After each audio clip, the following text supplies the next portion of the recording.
અમદાવાદમાં વિમાન દુર્ઘટનામાં બ્લેક બોક્સ અને ડીવીઆર લાગ્યા હાથ. પ્લેન ક્રેશ થવા પાછળનું શું હતું કારણ તેના પરથી ઉચકાશે પડતો.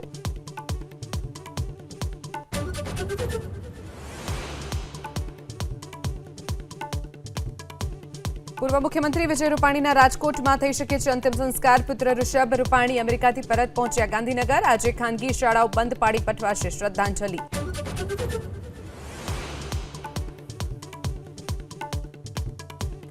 16 જૂનથી રાજ્યમાં ભારે વરસાદની હવામાન વિભાગની આગાહી. સૌરાષ્ટ્રના દરિયાકાંઠાના જિલ્લા થશે પાણી.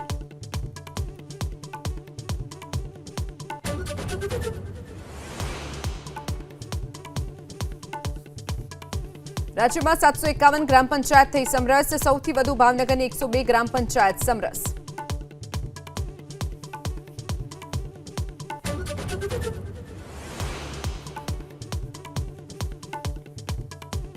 આજથી ટેકાના ભાવે ઉનાળુ મગની ખરીદી થશે શરૂ. રાજ્યના 23,400થી વધુ ખેડૂતોએ કરાવી નોંધણી.